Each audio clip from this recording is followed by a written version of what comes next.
modeling of tag installation error for robust on-manifold tag-based visual-inertial localization. So this work is in continuation of our previous work where we proposed an on-manifold extended column filter for localization, tag-based localization of unmanned aerial vehicles in indoor construction environments. So I thought I would start with providing a little bit of motivation and background about on-manifold tag-based visual-inertial localization, and then we're going to see how we can incorporate tag installation error in our formulation. I think we all agree that frequent and high-quality data are essential for many analysis and decision-making tasks in the construction industry. However, manual data collection could be really expensive, time-consuming, and sometimes risky. So having a mobile platform that could autonomously carry the sensor, let's say the camera around, could be really valuable. All you can see here are instances of state-of-practice robotic data capture solutions that are used in outdoor construction environments.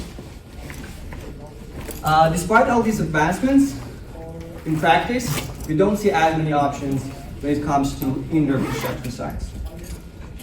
Let's focus on images. So the visual data is still captured manually indoors.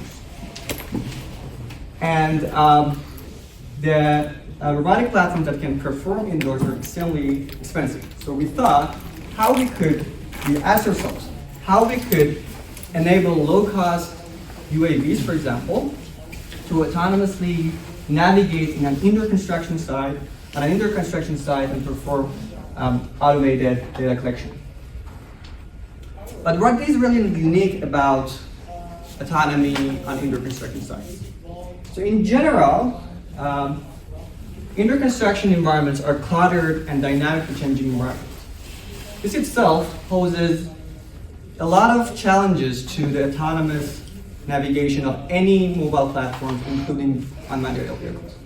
But one major challenge here is the localization of the UAV, which is a key enabler for autonomy. So like any other indoor scenario, you don't have the option for using GPS. The GPS doesn't work. Due to wave interferences and occlusions, wave-based methods like ultra-wideband could be hard to use in practice because of their lack of accuracy. Also, construction environments contain many low texture and repetitive areas like white walls, as you can see here. These areas extremely jeopardize the reliability of feature-based methods like visual-SLAM.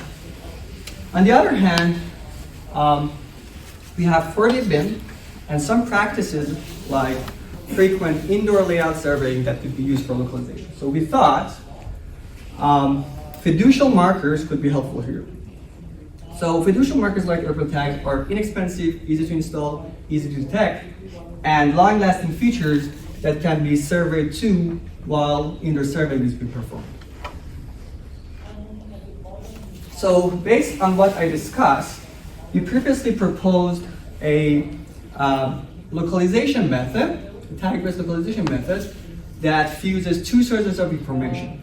One velocity-based odometry, and the second one is a tag-based reading. So given that the tag size and locations are known in the beam reference frame, and we have a calibrated camera, we fuse these two sources of information in order to get the global location of the drone. So in order to give you a sense how this fusion works, I put together this little cartoon. So let's say we have a little ground robot that wants to know where it is in this world, and it's living on this one-dimensional world when we have to estimate its position along the x-axis. So let's say it has some ideas about where it is, but because it's uncertain, we represent its position as a Gaussian distribution with the mean and the standard deviation.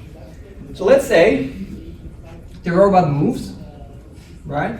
And given the inputs to the system and the previous state, we have some prediction about where the robot might end up being. But this is an imperfect estimation. So the robot has a sensor that can, you couldn't see it, but yeah, so it can find the distance between the wall and itself, and then it can have another estimate about where it is, and it's possible through that measurement model. And then based on the uncertainty that each measurement and each estimate has, we can combine these two based on the uncertainty to get a better estimate. And this has been done using common filter. And the robot moves, and again we predict some position, and we measure, and then we combine. So this prediction correction is what common filter does. So as a 3D pose estimation problem, we define our state to be a 4x4 triangulation matrix in SE3, spatial Euclidean space in 3D. So it contains a 3x3 rotation matrix and a 3x1 translation vector. So SE3 mathematically is a member of smooth manifold, which are differentiable and continuous. And then we have our inputs. So we consider the velocities, linear and rotational velocities to be our input, as well as the initial pose of the robot. And then we get some measurements from the tags. So each tag that is detected has 4 corners. And let's say we detect tag J at time K. We get 4 measurements for each corner. So here, we assume that this transformation, which is the pose of tag in the word frame, is perfectly known. Okay? But is it always the case? Not always, right? Because the tag placement process is a manual process, right? And the determination of tag pose might be subject to errors. So how can we model this? The answer is we can model this error as an uncertainty in this transformation, right? T sub I tau j. And this on-manifold formulation allows us for working with these uncertain poses. Again, smooth manifolds can be thought of as a curved surface, right? And the smoothness guarantees that we have a unique tangent space, which is linear at each point on the manifold.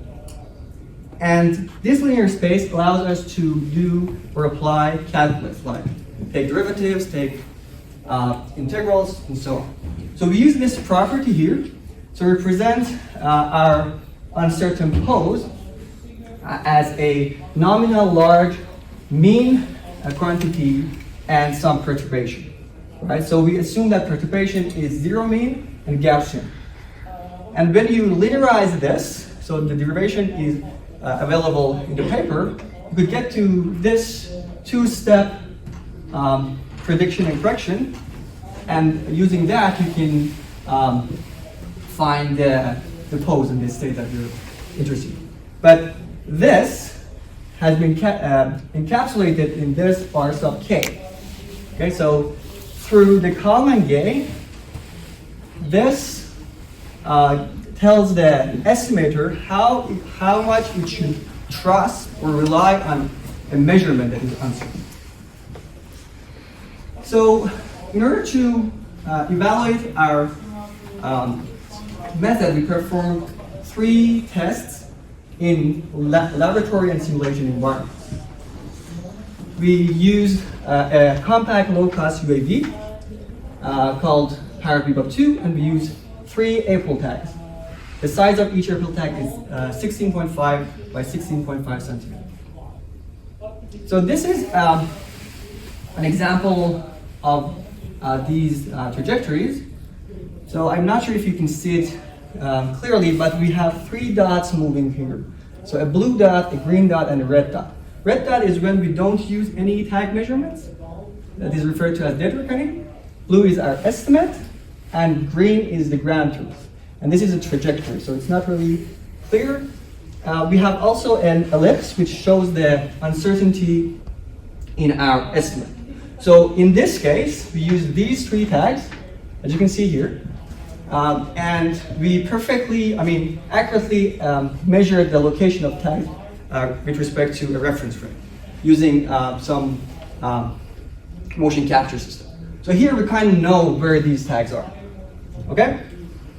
So in order to make the comparison, what we did, we defined two levels of uncertainty. Okay? So high and low. Okay? And we perturbed the tag pose for just only one tag or all tags. Okay? We use Monte Carlo simulation.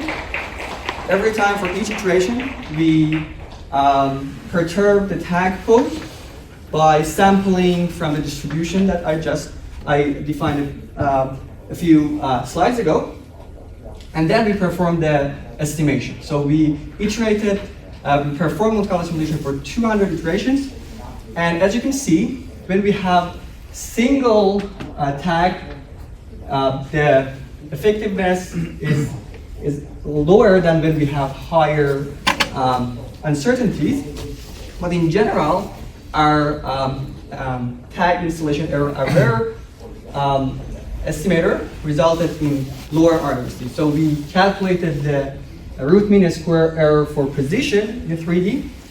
And as you can see, we have lower median, max, and spread for our TIE EKF. So it shows that the accuracy can be improved. In another set of experiments, we did a extreme case analysis. So we have a really large error in our tag pose determination. We iterate the Monte Carlo simulation for 400 iterations. And as you can see here, so what I would like to really emphasize here is that, so the black is our TIE EKF, which has the error incorporated, and the blue is without incorporating the error. As you can see, the first thing that you can see is that blue just diverges, right? So it goes away, and it's already 1 meter of error. So we don't really care about how large the error is, because we want to just compare, in an extreme case, how these two methods perform. So as you can see, in X, Y, and Z estimate, our new estimator could at least stay at around 0, but our previously proposed method just diverged. You can see the same thing here. So as you can see, the errors are really large. So 1 meter, 2 meters are really large. So this is not the point. We want to just say that our method could be more robust against errors. So as conclusion, I'd like to just say a few more things. So we showed that by just acknowledging that the tag poses are certain, we could improve the accuracy by 3 to 9% depending on the degree of uncertainty. We also showed that the robustness improved because even in extreme cases, we could still estimate something. So this is the key here, the key message here. So 2 things. First of all, by just modeling the error, we could do better. So because the measurements are actually off, we cannot get accurate estimates because our estimates are bounded by our measure. The second thing is that using this on-manifold kind of mathy formulation, we could incorporate this uncertainty in our estimation, which is really valuable. So in our experiments, we didn't consider tag blind zones. It means that we always had some tags in view. We didn't identify the underlying distribution of errors, we just assumed that, so it could be the subject of another research. And another thing that we're looking at currently is planning the tag placement. So it answers the question of where should we place tags in our environments? How many tags do we need? How what sizes do we need, and how does it affect localizability and cost. Thank you.